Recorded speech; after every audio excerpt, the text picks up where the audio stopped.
এই জায়গায় তকদিরের দ্বারে আসতে পারে আমাদের একটু পরাণে পানি এসে একটু সাহস বাড়ে। কারণ যা কিছু করে সব আল্লাহই করে, এই কথা আমি 100% বিশ্বাসী। কাজেই আমি যে বিড়ি সিগারেট গাঁজা এবা খাই, এও আল্লাহ রুজিতে লিখে রাখছে বিদায় খাই, এখানে আমার কি দোষ আছে? আল্লাহ যদি তুমি এতই বিশ্বাস করো যে গাঁজা বা ফেনসিডিল রুজিতে লিখে রাখছে বিদায় খাও, তুমি আর এ ব্যাপারে কোনো কথা শুনতে চাও না, তাহলে আসো তোমার দুইটা জুতো দিয়ে দুটো বাড়ি দেই, এও খাইয়ে চুপ করে থাকো, খুশি থাকবা যে রুজিতে ছিল তাই খাইছি। এ জায়গা জুতো দিয়ে বাড়ি দেওয়ার সাথে সাথে তুমি আবার আমারে ফেরত দাও খেয়ে, তুমি সহজে মেনে নাও তকদিরি রুজি জুতোর বাড়ি ছিল তাই খাইছি। বক্তাদের মুখের কথা গাভীর স্তনে দুধের মতো। গাভীর স্তনে যখন বাছুরে জিহ্বা দিয়ে চাটা দেয় তখন দেখবেন থন ভরে যায় দুধে।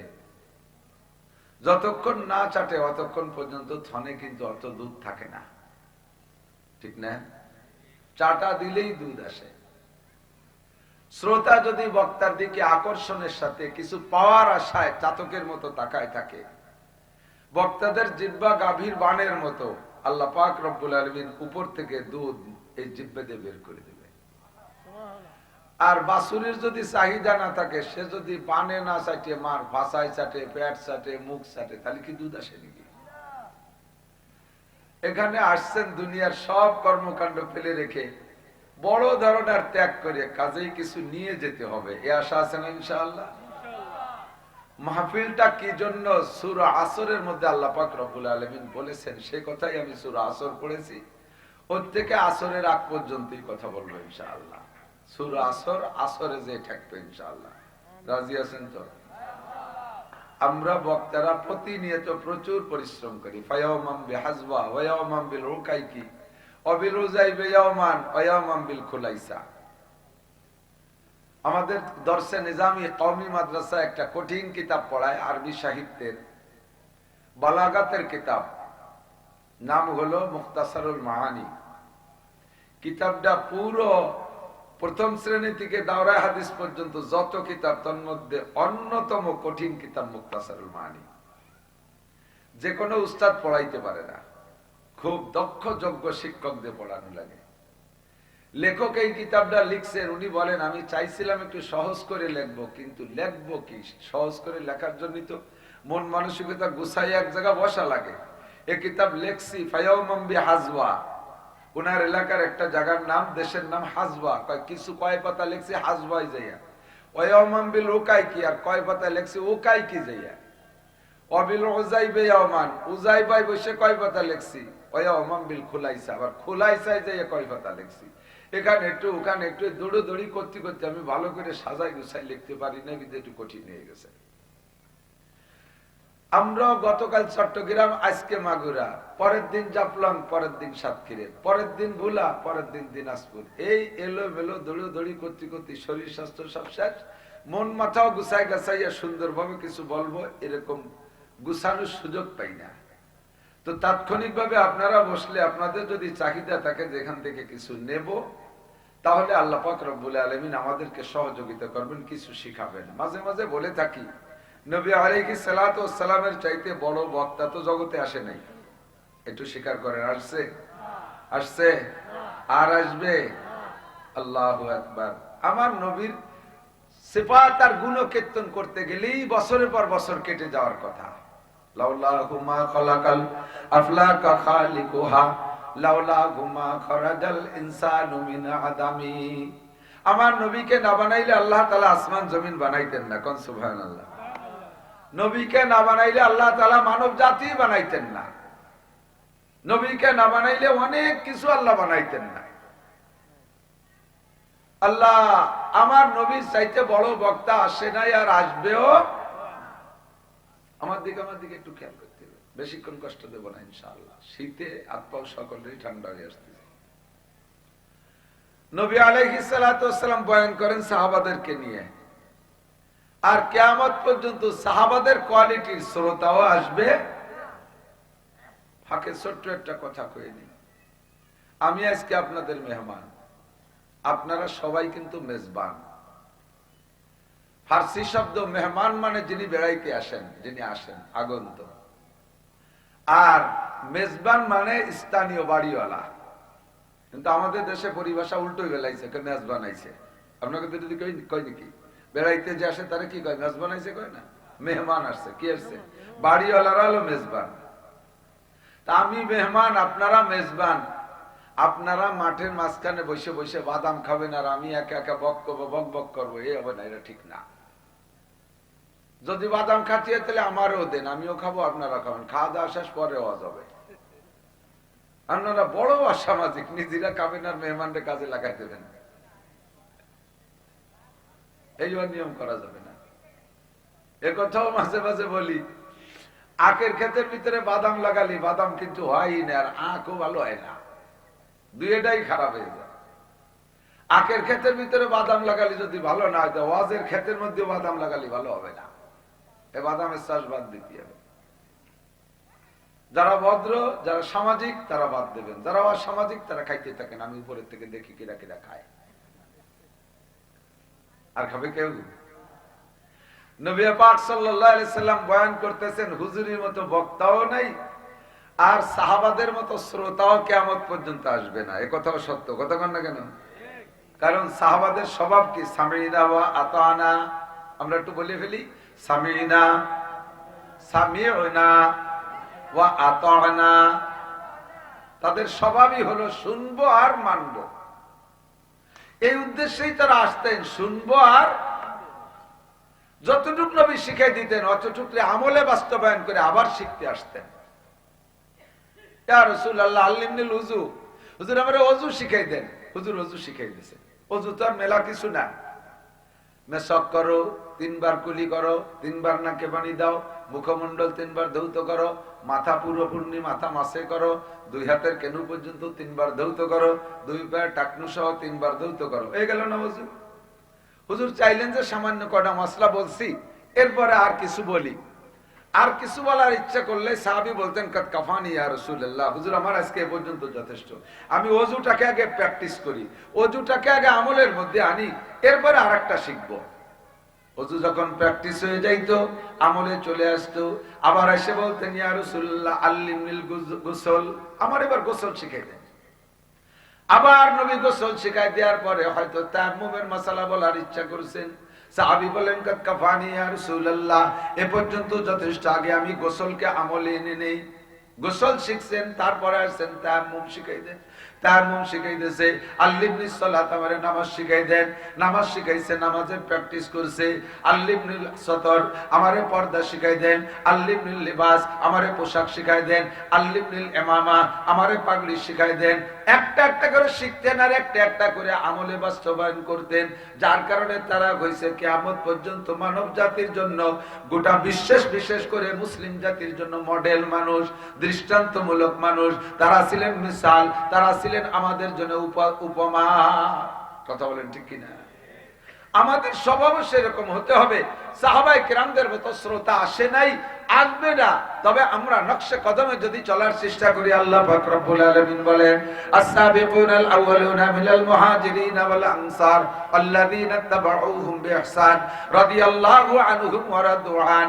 একটু জোরে কান সুবহানাল্লাহ। আল্লাহ পাক নিজেই সাহাবায়ে কেরামদের একটা পুরস্কার দিচ্ছেন। আল্লাহ বলেন, আমার নবীর সাহাবাদের ভিতরে প্রথম 2 দল। কয় দল? এক দলের নাম মুহাজির আর এক দলের নাম আনসার। মক্কা থেকে যারা মদিনায় গিয়েছে তারা হলেন মুহাজিরিন, আর মদিনাবাসী যারা তাদেরকে সাহায্য করেছে তারা হলেন আনসার। আনসার মানে সাহায্যকারী, মুহাজির মানে হিজরতকারী, ঘর বাড়ি পরিত্যাগকারী। আল্লাহ পাক বলেন, আমার নবীর সাহাবাদের মধ্যে 2 দল, মুহাজিরিন আর আনসার। এদের সম্পর্কে আমার ঘোষণা হলো রাদিয়াল্লাহু আনহুম ওয়া রাদু আন, আমি আল্লাহ তাদের পর খুশি হয়ে গেছি। কন্না সুবহানাল্লাহ। ওয়া রাদু আন, তারা আমার পর খুশি আছে। সাহাবায়ে কিরাম আল্লাহর পর খুশি না বেজার ছিলেন? বেজার না খুশি ছিলেন? আল্লাহ পাকও তাদের পর সন্তুষ্ট। আয়াতের মাঝে আল্লাহ পাক আপনাদেরকে তাক করে বলেন ওয়াল্লাযীনা তাবাউহুম বিইহসান। এই সাহাবায়ে কেরামরা যে যে গুণ অর্জন করার কারণে আল্লাহ পাক তাদের উপর সন্তুষ্ট হয়ে গেছে, তারা আল্লাহর উপরে সন্তুষ্ট হয়ে গেছে। কিয়ামত পর্যন্ত আনে ওয়ালা সাধারণ মানুষ, কিয়ামত পর্যন্ত আনে ওয়ালা সাধারণ পাবলিক, আমেরিকান হোক আর জাপানি হোক, বাঙালি হোক আর রাশিয়ান হোক, চাইনিজ হোক আর ইন্ডিয়ান হোক, সৌদিয়ান হোক, আরবিয়ান হোক আর অনারবি হোক, বিশ্বের যে প্রান্তেই তার বসবাস হোক না কেন, আমার ওই সাহাবায়ে কেরামদের অনুসরণ করবে সাধারণ পাবলিক যারা। আমি আল্লাহ পাক রব্বুল আলামিন তাদের উপর সন্তুষ্টির ঘোষণা দিয়ে দিলাম। একই সাথে আল্লাহ বলেছেন ওয়াল্লাযীনা তাবাউহুম বিইহসান। আমার এই মুহাজিরিন আর সাহাবায়ে কেরামদের অনুসরণ যারা করবে, তাদের পদাঙ্ক অনুসরণ করে যারা চলবে, তাদের আমলের সাথে যারা আমলে মিল করবে, তাদের আখলাকের সাথে যারা আখলাকে মিল করবে, তাদের নামাজের সাথে যাদের নামাজে মিল হবে, তাদের রোজা ইবাদতের সাথে যাদের মিল হবে, তাদের অর্থনীতির সাথে যাদের অর্থনীতি মিল হইবে, তাদের চাল চলনের সাথে যাদের চাল চলন মিল হবে, তাদের ওয়াজ শোনার পদ্ধতির সাথে যাদের ওয়াজ শোনার পদ্ধতি মিল হবে। এক কথায় আল্লাহ পাক সকলের সমষ্টিগতভাবে ঘোষণা দিয়েছেন রাদিয়াল্লাহু আনহুম ওয়া রাদু আন। আমি মুহাজিরিন আর আনসারদের পরে যেমন সন্তুষ্ট হয়ে গিয়েছি, ও কিয়ামত পর্যন্ত আনেওয়ালা বাঙালি মুসলমান, আমি আল্লাহ তোমাদের পরও সন্তুষ্ট হইয়া গেলাম। আপনাদের পরও আল্লাহ খুশি, কন্যা আলহামদুলিল্লাহ। একটু বলেন না আলহামদুলিল্লাহ। লাইন শাকারতুম লাযিদান্নাকুম। আল্লাহর সন্তুষ্টি পেয়ে যদি এই নিয়ামতের পর শুকর আদায় করেন, তাহলে আল্লাহর নিয়ামত আরো বাড়াই দেবে, তার মানে আল্লাহর সন্তুষ্টি আরো বাড়াই দিবে। সাহাবায়ে কেরামদের চাইতে ভালো শ্রোতা কোয়ালিটি সম্পন্ন আর আসে? এই সাহাবায়ে কেরাম সামনে বসা নীরব। সাহাবায়ে কেরামদের প্রত্যেকটা আমল সম্পর্কে হাদিসের মধ্যে আসছে। তাদের নামাজও এমন ছিল, যদি ফাঁকা মাঠের ভিতরে কোন সাহাবা পাগড়ি বেঁধে জুব্ব পরে নামাজে দাঁড়াইছে, নফল নামাজে মাঠের মধ্যে দাঁড়াইছে, এমন নিথর হয়ে দাঁড়িয়ে থাকতেন, পাখিতে কোন কোন পাখিতে মনে করতে একটা মরা গাছ, এই পাগড়িরে দেখে মনে করতো গাছের মরা মাথা, খেজুর গাছের মাথা, ওর মধ্যে আইসে নিরিবিলি খানিক বসেও থাকতেন। এই পাখিতে বসে এমন নীরব। ওয়াজ যখন শুনতেন তখন কোনো সাড়া শব্দ ছিল না, নীরব। এর ভিতরে একদিন হুজুর ওয়াজ করতে পারতেছে না, মুখে বাধা বাধা লাগতেছে, মুখ শুকনো শুকনো লাগতেছে। এই কদিও না, এমনি চতুর্পাশে বিল্ডিং তো প্রতিধ্বনি হচ্ছে, আরো কম। সবাই চুপ করে বসে আছে। হুজুর বয়ান করেন তো হুজুরের বয়ানে এলেমে তোর অভাব নেই। আমরা বলতে গেলে ভাবা লাগে, চিন্তা করা লাগে, কি বলবো, আবার সব জায়গায় সব আজ খায় না না খায়, আবার কোন কথা বলবো, কিটা আবার খেপে উঠবে, কোন দলের গায়ে লাগিয়ে বসে বসে, এই নানান চিন্তা কথা কওয়া লাগে না। বিশেষ করে বাংলাদেশে কোরআন হাদিসের ন্যায্য কথা বলবো, তাতে যদি সমকালীন ক্ষমতাসীন যারা থাকে তাদের গায়ে লেগে যায়, সাথে সাথে এসে মাইক্রোফোন কেড়ে নিয়ে যায়। সুবহানাল্লাহ। কিছু কর না, এটা কি ভালো কাজ না মন্দ কাজ? এর স্বভাব কি ভালো না মন্দ? কাজে আমাদের অনেক হিসাব নিকেশ করে কাজ করা লাগে। এখানে সবাই আছে, সব দলের মানুষ আছে, আমলীগ, বিএনপি, জামাত, জাতীয় পার্টি, আটরশি, চন্দ্রপাড়া, মানিকগঞ্জ, সুরেশ্বর, ভোজেশ্বর, ইনায়তপুর, বাহাদুরপুর, শরীয়তপুর, মাদারীপুর, ফরিদপুর, এরপরে এতাতি, ওয়াজাহাতি, তবলিগ, সরমুনাই, কাদিয়ানি, হিজবুত তাওহীদ, যত দল ফেরকা বাংলাদেশে আসে সব দলের শ্রোতা দুই একজন থাকে। কেউ আসে সরাসরি ওয়াজ শুনতে, আর কেউ আসে গোয়েন্দাগিরি করার জন্য। আসে না আসে না কথা বলেন? কিয়াম, মিলাদ, নূর, বাসার সব দলের মানুষ আছে। কাজেই খুব হিসেব নিকেশ করে বলা লাগে। আর আমার নবী সাল্লাল্লাহু আলাইহি সাল্লামের এলেমের কোনো অভাব ছিল না। যখনই আটকে যাইতেন সঙ্গে সঙ্গে আল্লাহ পাক ইলহামের মাধ্যমে, কাশফের মাধ্যমে, জিবরাইলের মাধ্যমে শিখিয়ে দিতেন। নূরানি বয়ান অবিরাম চলতে থাকতো, চলতেই থাকতো। কাজেই নবী আলাইহিস সালাতু ওয়াস সালামের বয়ানের মধ্যে কোনো অভাব। বুড়ো মানুষ একটা নিয়ে এসেছেন,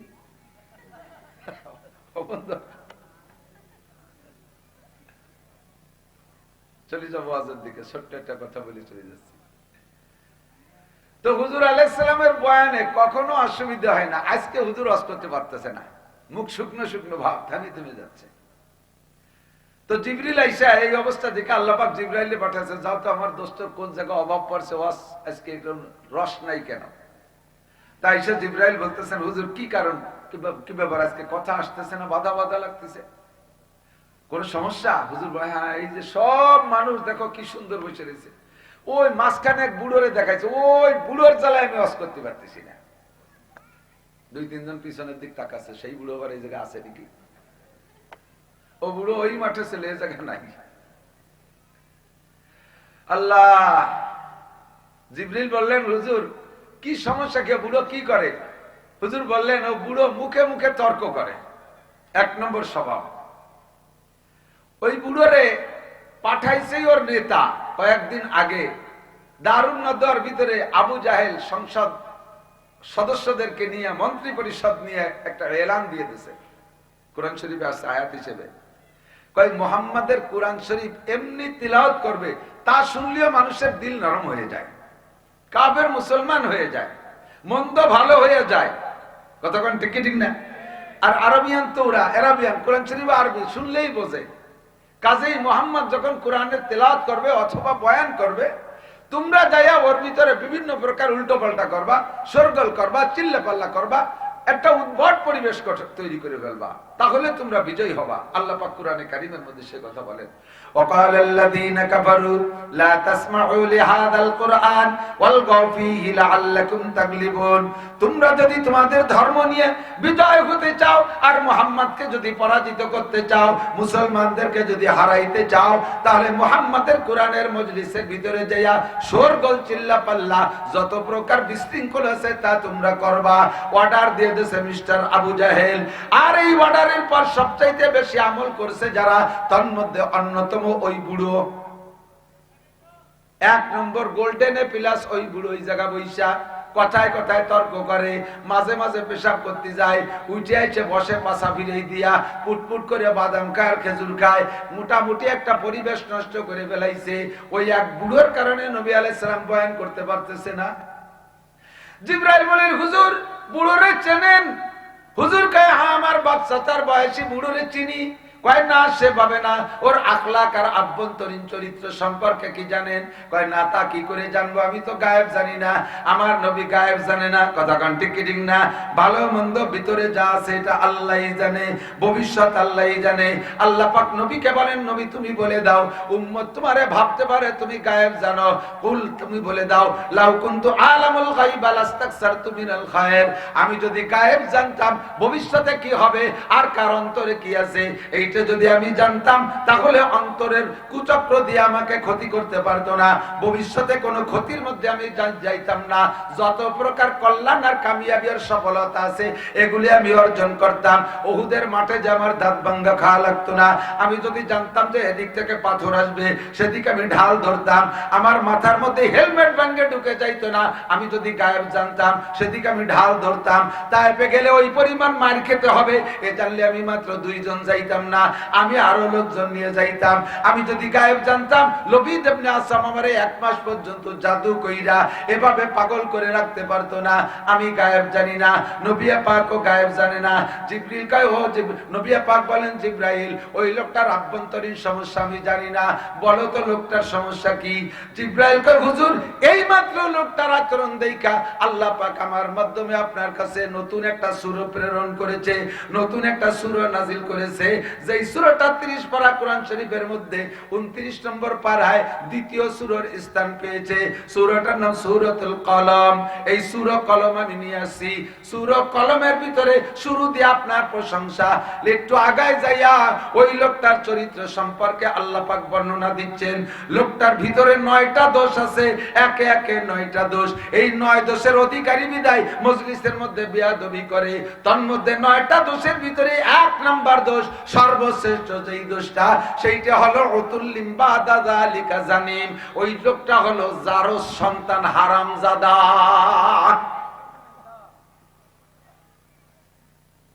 কি সন্তান? জারস সন্তান কইলে ভালো করে বুঝতে ওজন হয় না কথায়। বাংলায় কয়, আমাদের গিরা গোপালগঞ্জে বাংলায় কয় জারিওর বাচ্চা। এদিকে কয় নাকি? এটা হলে ঠিক হয়, ঠিক না? জারস সন্তান হারামজাদা, এই খুব উচ্চ মানের ভাষা, ওতে হিট কম হয়। ওইটা জারুর বাচ্চা, জারস সন্তান হারামজাদা, ওর জন্মের ঠিক নাই। এর কারণে কোরআনের মজলিসের আদব বোঝে না, নবী পাকের আদব বোঝে না, বয়ানের আদব বোঝে না, উলামায়ে কেরামের সম্মান বোঝে না। কথা বলেন ঠিক কি ঠিক না? ওইটা হলো জারুর সন্তান হারামজাদা। জিবরাইলের পরে বললেন, ওগো নবী, কিয়ামত পর্যন্ত শুধু এই একটাই লোক না, লোকটার নাম ওলীদ ইবনে মুগীরা। কি নাম? ওলীদ ইবনে মুগীরা। ওই জারুর সন্তান একাই এই জায়গায় বসে এই উদ্ভটপনা করতেছে তা না, আপনাকে জানাই দেয়া হলো কিয়ামত পর্যন্ত আপনি এই জারুর সন্তানের একটা আলামত জেনে রাখেন। আল্লাহর কোরআন, নবীর হাদিস, ইসলামী শরীয়তের বিপক্ষে যারা সোচ্চার হবে, যারা আন্দোলন করবে, ইসলামী শরীয়তের বিপক্ষে যারা কথা বলবে, আল্লাহর কোরআনের মজলিস যারা পছন্দ করবে না, উলামায়ে কেরামকে গালি দেবে, ধর্মীয় প্রতিষ্ঠান পছন্দ করবে না, ওগো নবী মুখ দিয়ে বলতে নাও পারলে আপনার উম্মত যেন চিনে নেয় যে মানুষগুলো এই আচরণ করবে ওদের জন্মের মধ্যে কোনো না কোনো দোষ আছে। জন্মের মধ্যে দোষ না থাকলে আল্লাহর কোরআন, নবীর হাদিস, ইসলামের বিপক্ষে কথা বলতে পারে না। কতক্ষণ? আমরা কোন দলের নাম কই না, কোন ব্যক্তির নাম কই না। আমরা মৌলবীরা সামাজিক ভাবে দুর্বল, আপনাকে বাড়ি ভিক্ষে খয়রাত করতে যা লাগে, মাদ্রাসা মসজিদ করি কালেকশনে যা লাগে, দোকানে যা লাগে, দান চাইল কালেকশনে যা লাগে, আমরা আপনাদের কাছে সামাজিক ভাবে দুর্বল বিদায় হয়তোবা সামনের বার কইতে পারলাম না, তুই জারির বাচ্চা, তুই হারামজাদা, কইতে পারলাম না, তবে তোর আচরণে আমি বুঝে ফেলাইছি তোর জন্মে দোষ আছে। কথা বলেন ঠিক কি ঠিক না? আমার আল্লাহ যদি বলে থাকেন, আমার আল্লাহ তোমার সার্টিফিকেট দিয়েছেন, কাজে আমার বুঝতে বাকি নাই। কিয়ামত পর্যন্ত এমন জারুর সন্তান আসতেই থাকবে, আর এরা ইসলামের সাথে বেয়াদবি করতেই থাকবে, মজলিসের সাথে বেয়াদবি করতেই থাকবে, কোরআনের মজলিসের আদব তারা বুঝবেই না। কথা কোন ঠিক কি ঠিক না? ইমামে আবু হানিফা রাহমাতুল্লাহ আলাইহি, আমরা তো এলাকার মানুষ হানাফি মাযহাবের বেশি, তাই না? আহলে হাদিস কোচিত আছে, অন্য মাযহাব নাই। শাফি, মালিকি, হাম্বলি মাযহাব বাংলাদেশে খুব একটা নাই, দুই একজন ফাঁকে ফাঁকে থাকলে আছে। বাকি আহলে হাদিসদের আমল মালিকি আর শাফি মাযহাবের সাথে অনেকটা মেলে। বাহরহাল বাংলাদেশে হানাফি মাযহাবের লোক আমরা বেশি। আর ইমামে আবু হানিফা 4 ইমামের ভিতরে সবচেয়ে বড় ইমাম। কথা বলেন, সবচেয়ে বড় ইমাম। বলেন আলহামদুলিল্লাহ। আমাদের ভাগ্য ভালো, আমরা বড় ইমামের অনুসারী।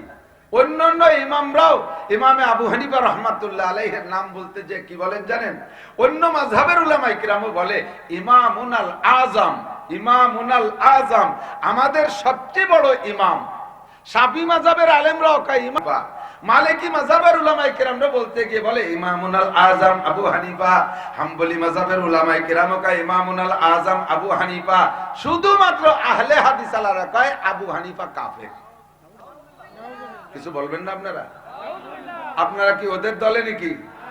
বর্তমানে বাংলাদেশে বা সারা পৃথিবীতে যত আহলে হাদিস আছে, যত আহলে হাদিস আছে, সমস্ত আহলে হাদিস আলারা বর্তমানে ফিলিস্তিন, গাজা, ইসরায়েলের যুদ্ধে নেতানিয়াহু এবং আমেরিকার এই ইহুদিদের দলভুক্ত হয়েছে।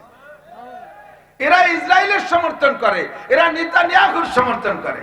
আমরা এতদিন পর্যন্ত বলে আসছি আহলে হাদিস আলারা ইহুদিদের দালাল। এতদিন আমরা প্রমাণ করতে পারি নাই ক্লিয়ার ভাবে, এবার প্রমাণ হয়ে গেছে তারা ইহুদিদের দালাল। তারা ইসরায়েলের সমর্থন করে, নেতানিয়াহুর সমর্থন করে। তাহলে বুঝতে আর আমাদের বাকি, ওরা শুধু ইমামে আবু হানিফারে গালি দেয়। হজে যারা গেছেন এ বিড়িয়ে দেহে বুঝতেছি নিয়মনে হজ করে আইছে, টায়ার ফেসাইছে যে মাথায়, মরার আগে যেন এই টায়ার লাগে আর একবার যার তৌফিক দেয়। কন আমিন। আমি 5 বার গেছি আলহামদুলিল্লাহ, দাঁড়ে দাঁড়ে হাড়ে নাড়ে ঘুরছি সৌদি আরবের। আল্লাহ উন্ডা বসবে না, হুজুর আলেম বলি বসবে, আমি জানি না কে কোন যোগ্যতা। আলেম যারা তারা খবর রাখে, পাবলিকরা এগুলো বোঝে না। মসজিদে নববীতে দেখবেন বাইরে তো ছাতা আছে, এরকম দেখছেন না, ছাতা, ছাতার পিকচার, এগুলো অটো খোলে। মসজিদে নববীর ভিতরেও এক জায়গায় 4টে ছাতা আছে মসজিদে নববীর ভিতরে। এই ছাতাগুলো কেন? বিশাল মসজিদ তো, মাঝখানে অক্সিজেন পায় না। আর বড় গম্বুজ আছে, কাঠের গম্বুজ, খুব নকশা করা। এই গম্বুজ অটো সরিয়ে যায়, অটো সরিয়ে যায়, আকাশ ফাঁকা করে অক্সিজেন কালেকশন করে। এই ছাতা এক জায়গায় 4টে ছাতা আছে। ওই ছাতা যেখানে, ওই জায়গার বডিতে চতুর্পাশে নাম লেখা আছে। আমার বুঝ অনুযায়ী পূর্ব পাশের এই ডাইন কোণা থেকে দক্ষিণ কোণাতে শুরু, আমারও জায়গা যেটা মনে হয়, দিক ভালো বুঝি না ওই জায়গা যাইয়া। তো এখান থেকে লেখা 1 নম্বরে আল্লাহ জাল্লা শানুহু, আল্লাহর নাম মুহাম্মদ ইবনে আব্দুল্লাহ, আবু বকর ইবনে আবি কুহাফা, উমর ইবনে খাত্তাব, উসমান ইবনে আফফান, আলী ইবনে আবি তালেব, এইভাবে করে আশারায়ে মুবাশশারা 10 জন জান্নাতি সুসংবাদ প্রাপ্ত সাহাবা।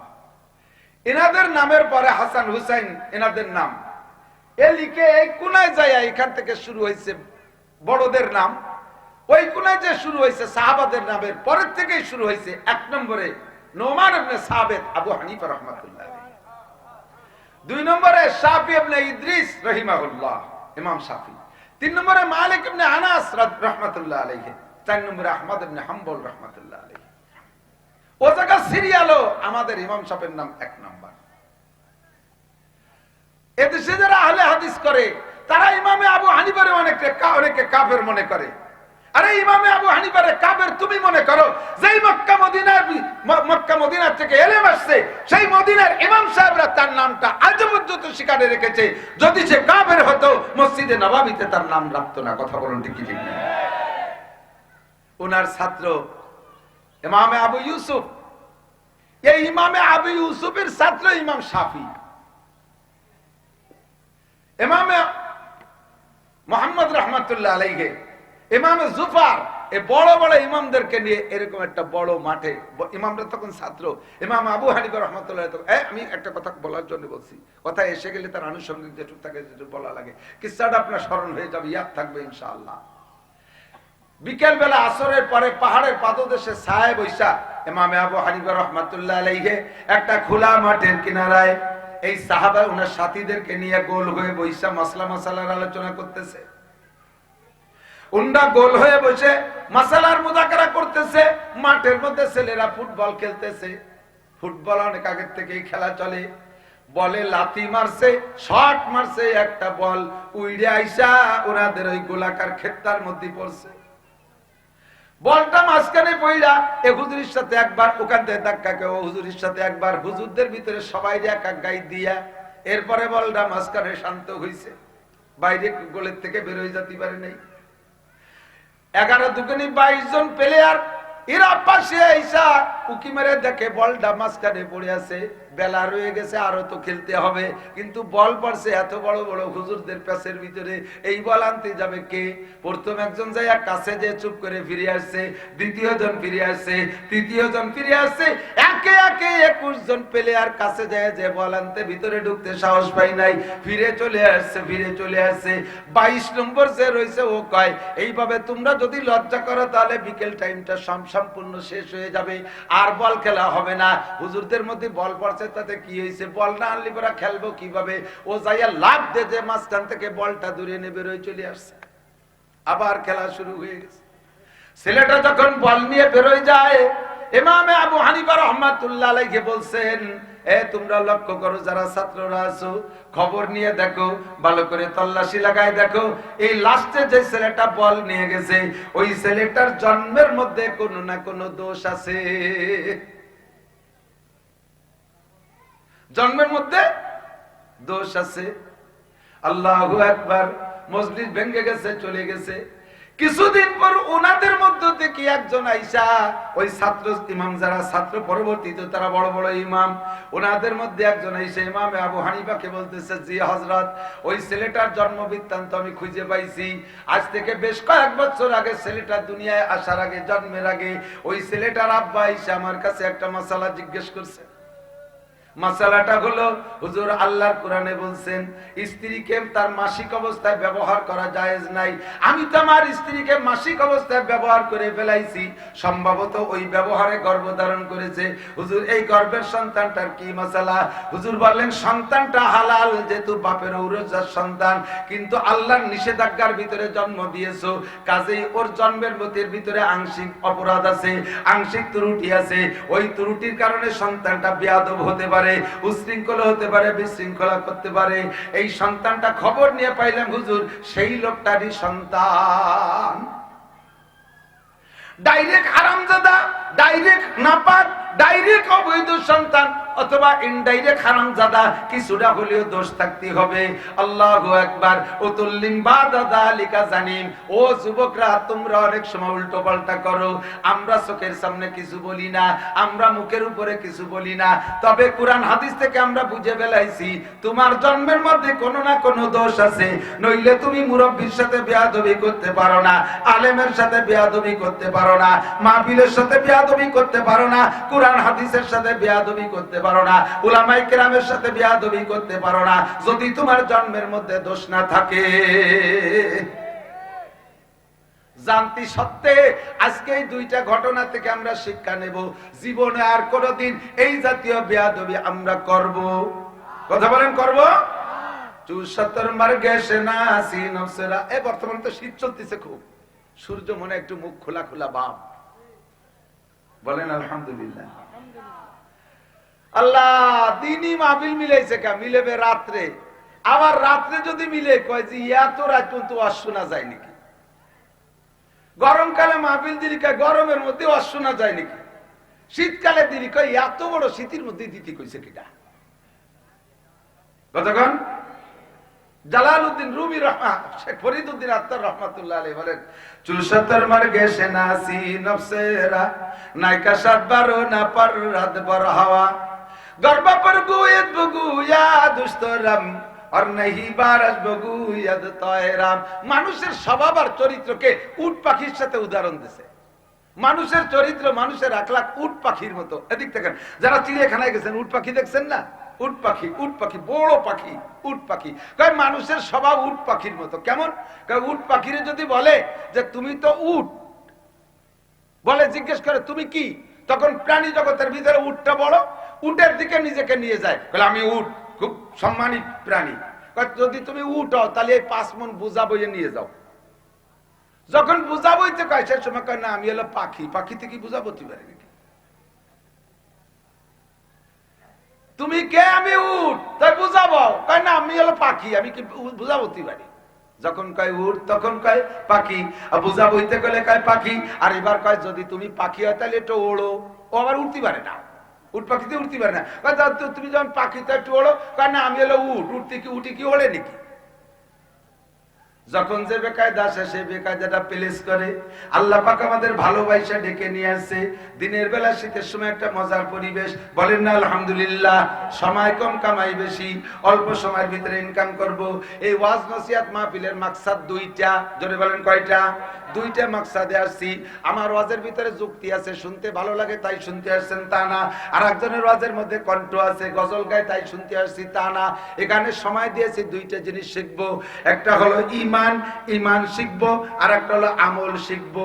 ইমান আর আমল শেখার জন্য হলো মাহফিল, ইমান আর আমল শেখানোর জন্য উলামায়ে কেরাম। মাদ্রাসার মধ্যে ইমান আমল শিক্ষা হয়, মসজিদের মধ্যে ইমান আমল শিক্ষা হয়, তাবলীগের মধ্যে ইমান আমল শিক্ষা হয়, পীরের দরবারে ইমান আমল শিক্ষা হয়, বিশ্ব ইজতেমায় ইমান আমল শিক্ষা হয়। কথা বলেন ঠিক কি ঠিক না? ইমান আর আমল শিখবো। এবার দুইটা জিনিসের ভিতরে সবচাইতে ইম্পর্টেন্ট, ইমানও শিখবো আমলও শিখবো। ইমান হলো ভেরি ভেরি ইম্পর্টেন্ট। 1 নম্বরে লাগবে ইমান। আপনার হাজারো আমল আছে কিন্তু ইমানের সমস্যা আছে। খেয়াল খেয়াল খেয়াল দিক, আপনার হাজারো আমল আছে, ইমানের সমস্যা আছে। 1000 বছর যদি হায়াত পান আর 1000 বছর আপনি আমল করেন, যত পিওর আমল করেন না কেন, ইমানের মধ্যে সামান্য ত্রুটি থাকলে খোদার কসম আপনি 1 সেকেন্ডও জান্নাতে যাইতে পারবেন না। আর ইমানটা বড় ক্রিটিক্যাল জিনিস। এ মানুষের থেকে বের হয়ে যায়, একেবারে সামান্য ছিদ্র পাইলে ইমান বের হয়ে যায়। আমি মাঝে মাঝে উদাহরণ দিয়ে, ইমান বেরোনোর উদাহরণ দিয়ে বলে থাকি। এই যে মাহফিল হলে পোলা পান্ডা খেলনা মেলনা কেনে না, মাহফিলের একটা মেলা হয়, ওর মধ্যে বেলুন কেনে দেখছেন? Balloon, balloon. আর এমনিও তো বেলুন পাওয়া যায়, গোল বেলুন। এই বেলুনটার একটা ধারণ ক্ষমতা আছে, এতটুকু পর্যন্ত হাওয়া সে গ্রহণ করতে পারে। সেই ধারণ ক্ষমতা পরিমাণ হাওয়া দিলে বেলুনটা পুরো ফুলে গোল হয়, ঠিক কিনা? তার চেয়ে বেশি দিলি বাস্ট হয়ে যায়, ফেটে যায়। তার চেয়ে কম থাকলে চুপসা থাকে, মুখের কাছে ছোট থাকে, ঠিক কিনা? পিছনে বুটার কাছে ছোট থেকে যায়। বোঝা যায় যে হাওয়া পরিপূর্ণ ঢোকে। হাওয়ারে পরিপূর্ণ ঢুকাইয়া বেলুনটা সুন্দর করে গোলাইছেন, একের গোল হয়ে গেছে। পূর্ণ হাওয়া ধরে বেলুনের পুরো বডি এই গোল রাখতে হলে বলি বেলুনের সারা গা ভালো থাকতে হবে। বোঝে নাই কথা? এই বেলুনের হাওয়া পুরো ধরে রাখতে হলে বেলুনের সারা গা ভালো থাকতে হবে না? কতক্ষণ সারা গা ভালো আছে, বেলুনও ফুলানো আছে। এবার এই বেলুনের হাওয়া সবটুক বের করতে জন্য কি সারা গা ছিঁড়া লাগবে? বোঝে নাই? সারা গা ছিঁড়া লাগবে। কটটুক ছিঁড়লি হবে? কাটা যে একটু এক কোণে ফুটো হয়ে দিলি হয়ে যাবে, ঠিক না? কাটা দিয়ে এক কোণে ছোট্ট করে ছিদ্র করে দিলে ওই জায়গা দিয়ে হাওয়া বের হয়ে যায়। বেলুনের বডি সব জায়গা ভালো আছে। এবার বডিতে অন্য অন্য জায়গায় যদি স্লোগান দেয়, এরা যদি মিছিল দেয়, এ বাতাস বেরোতে পারবি না, আমরা সব জায়গা ভালো আছি, হাওয়া থাকতে হবে, ওই জায়গা যতটুকু ফুটো হয়েছে মাত্র আটটুক বেরোয় থামিয়ে যাবি, আর বাতাস বেরোতে পারবি না। বেলুনের সারা গায়ে হাজারো আন্দোলন করলে ওই বাতাস ধরে রাখতে পারবে না। এক জায়গা ছোট্ট ছিদ্র হয়েছে, সব হাওয়া সেখান দিয়ে বেরিয়ে যাবে।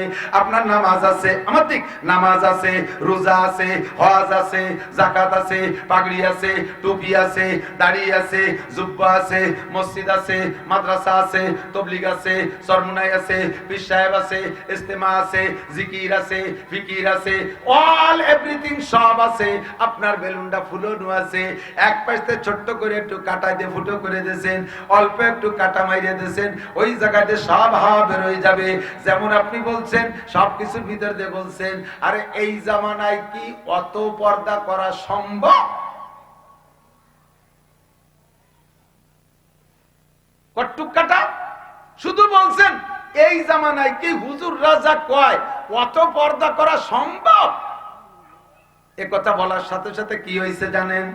কোরআন শরীফে পর্দার যতগুলো আয়াত আছে সব আয়াতকে অস্বীকার করছেন। আল্লাহ নবী আমার দিকে আগে ঈমান ঠিক করেন। আল্লাহ নবী বলেন আকলিস দীনকে ইয়াকফিকাল আমালুল কলিল, তোমার ঈমানকে খাঁটি করো, অল্প আমলি নাজাতের জন্য যথেষ্ট হইবে। ঈমানরে পাহারাদারি করো যেন বেলুন ফুটো না হয়ে যায়। নবী পাক বলেন মা আমানা বিল কুরআনে মান ইস্তাহাল্লা মাহারিমাহু, ওই ব্যক্তি গোটা কোরআনকে অস্বীকার করলো ওই লোকটা পাক্কা কাফের। এদিকে দিক ওই লোকটা পাক্কা কাফের। গোটা 30 পারা কোরআন অস্বীকার করছে। কোন লোকটা? যে লোকটা কোরআনের মাত্র একটা আয়াতকে অস্বীকার করছে, একটা আয়াতের পর অভিযোগ করছে, একটা আয়াতের উপরে কেমন কেমন ভাব পোষণ করছে। এই জামানায় কি এত পর্দা চলে নাকি? আরে চাচির সাথে একটু দেখা করবো তাতে কি হয়েছে? মামির হাতের দুধ ভাত খেতে বিজয় মিঠা, ভাবি আমার মার মতো, বড় ভাবি আমার মায়ের মতো লালন পালন করছে, তার সাথে বলে দেখা দেওয়া যাবে না।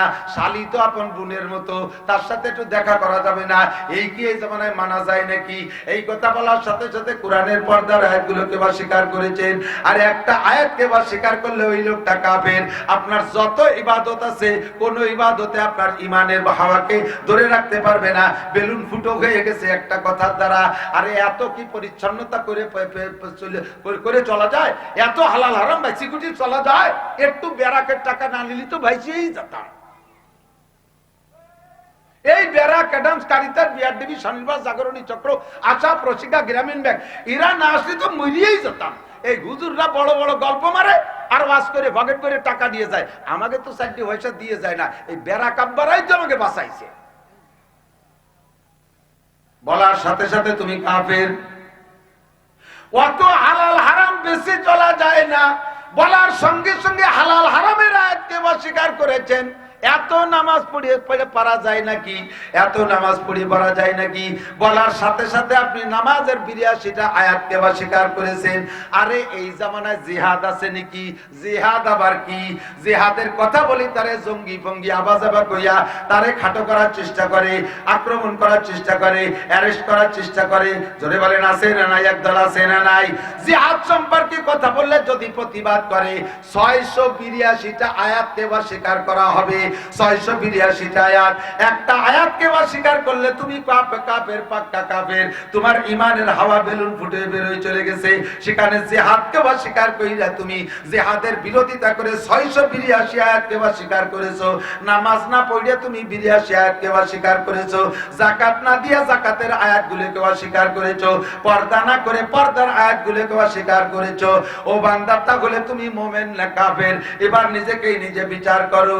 এই জন্য জন্য আল্লাহ পাক রব্বুল আলামিন বলেন নাসির, অল্প সময়ের ভিতরে ছোট্ট সূরার তরজমা বলে দাও, ওয়াল আসর।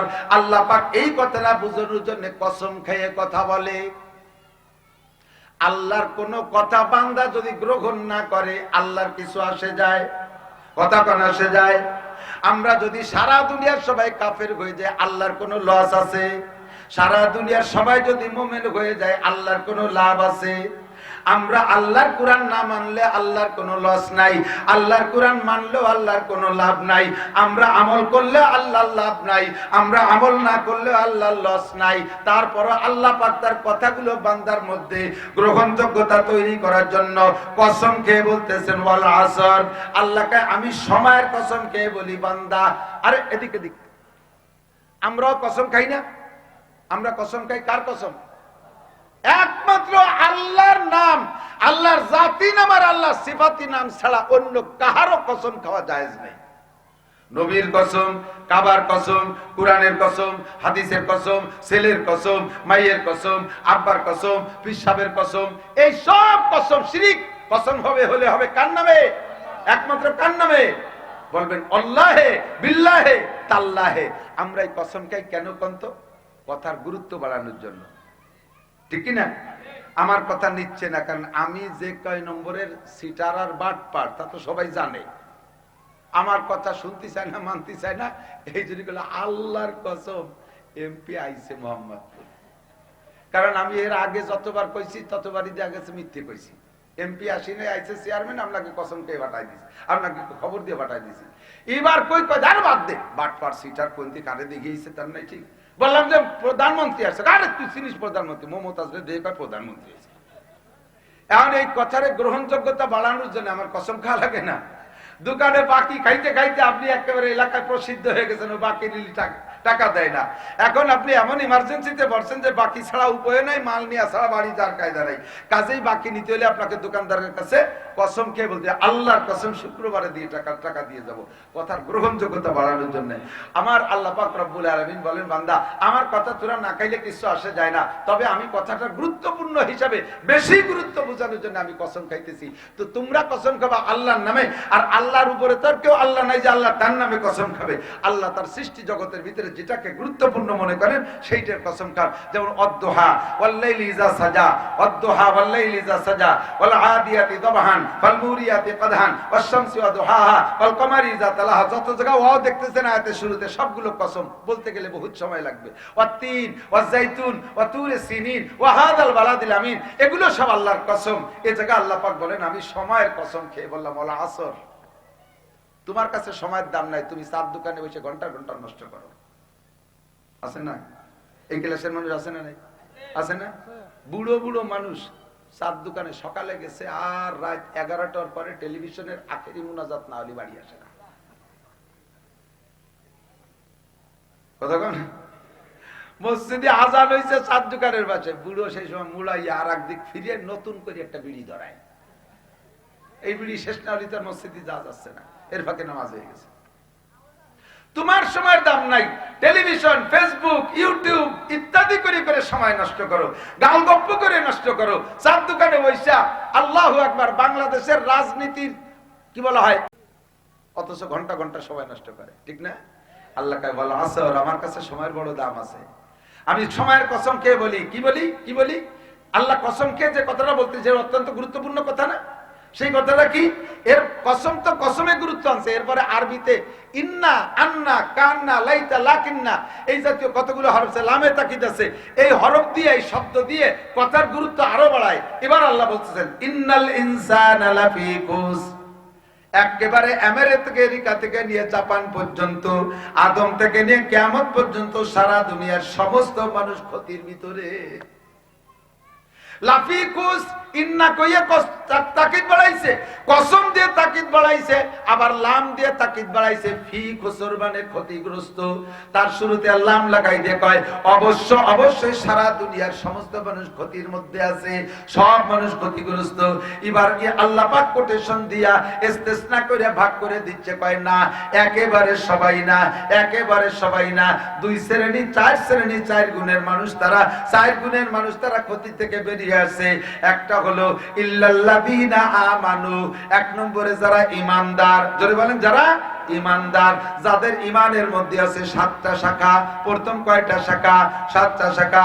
আমার সাথে একটু বলেন আমানতু বিল্লাহি, একটু বলেন না আমানতু বিল্লাহি ওয়া মালাইকাতিহি ওয়া কুতুবিহি ওয়া রুসুলিহি ওয়াল ইয়াউমিল আখিরি ওয়াল কদরি খাইরিহি ওয়া শাররিহি মিনাল্লাহি তাআলা ওয়াল বাসি বাদাল মাউত। কয়টা পড়ছি বলেন তো?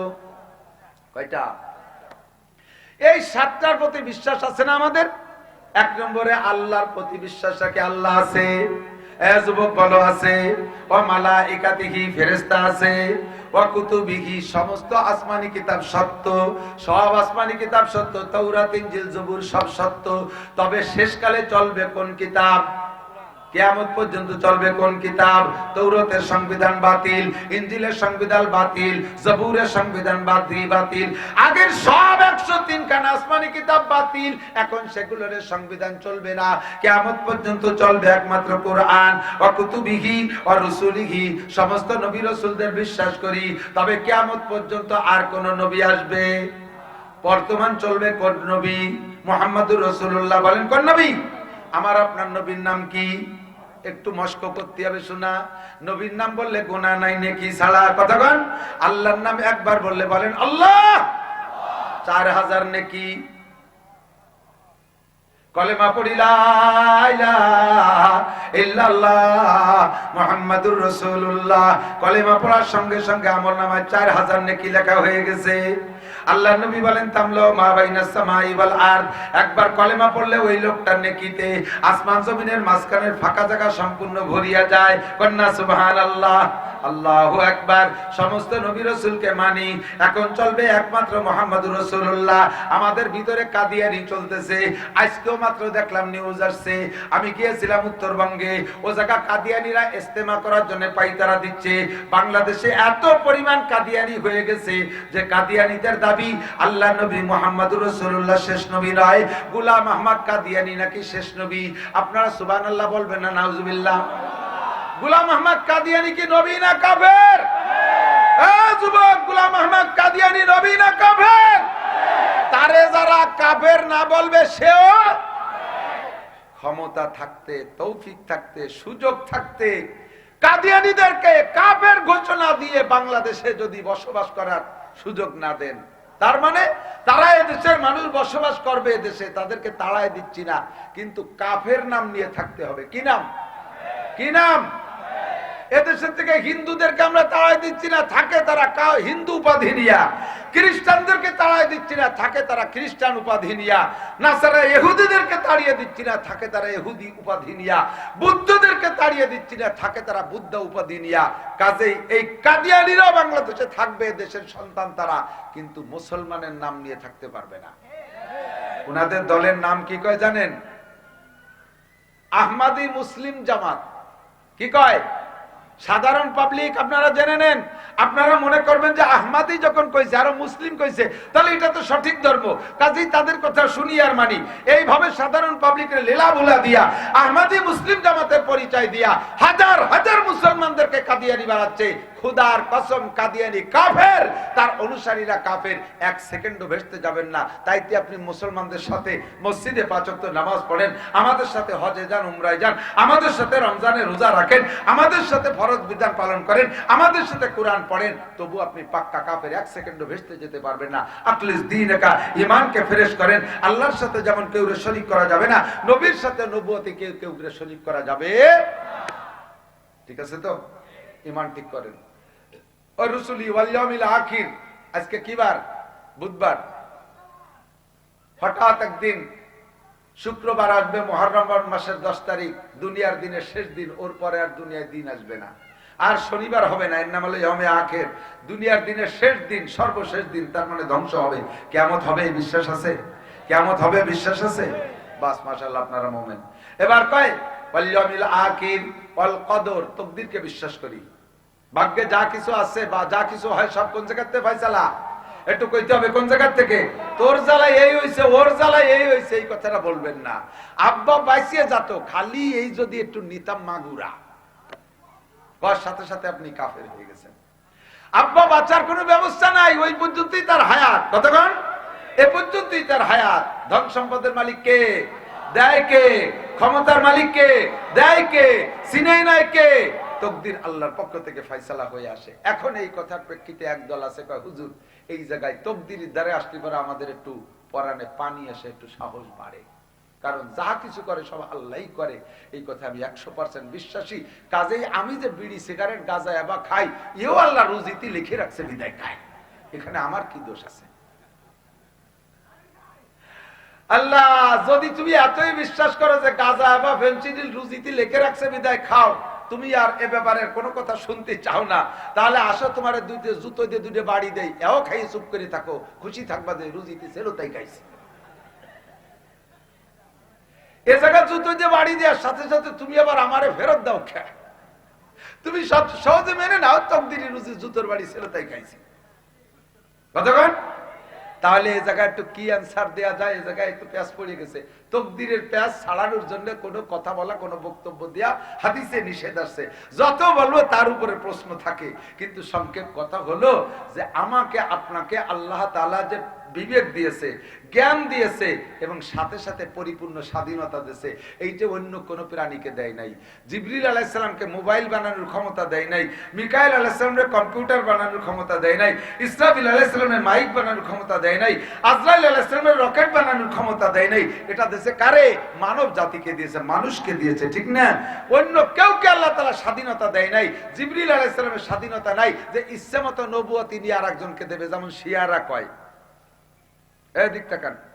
বর্তমানে আমরা শিয়া সুন্নি ভাগ করতেছি না ইসরায়েলের যুদ্ধের কারণে, শিয়া সুন্নি ভাগ করতেছি না, আপাতত মুসলমান নাম কার গলায় আছে আমি তার পক্ষে। কথা কন না কেন? মুসলমান সাইনবোর্ডটা কার গলায় আছে আমি তার পক্ষে। সেই খাতিরে আমরা এখন যুদ্ধে একমত পোষণ করছি সারা পৃথিবীর মুসলমানরা। বাকি শিয়া আর সুন্নির ভিতরে ফার ডিফারেন্স। শিয়ারা মুসলমান কিনা আপনি বিচার করবেন। শিয়ারা বলে যে নবুয়তি পাবে হলো আলী, শেষ নবী হবে আলী। জিব্রাইল ভুল করে মুহাম্মাদের কাছে ওহী নিয়ে আইছে। যেই জিব্রাইলের সম্পর্কে আল্লাহ কয় রূহুল কুদুস, পবিত্র আত্মা, আল্লাহ আজও জিব্রাইলের উপাধি ঠিক রাখছে রূহুল কুদুস, সেই জিব্রাইল বলে ভুল করে ওহী মুহাম্মাদরে দিয়ে দিয়েছে, আলী রে না দিয়া। এই কথার দ্বারা কি শিয়ারা মুসলমান থাকে? কতক্ষণ থাকে? আল্লাহু আকবার। জিব্রাইলের এই স্বাধীনতা নাই। এখন আকাশে মেঘলা মেঘলা ভাব, এই কামটা করতেছে মিকাইল আলাইহিস সালাম। এই মেঘাচ্ছন্ন আকাশ রাখছে কিডা? মিকাইল আলাইহিস সালামের দায়িত্ব।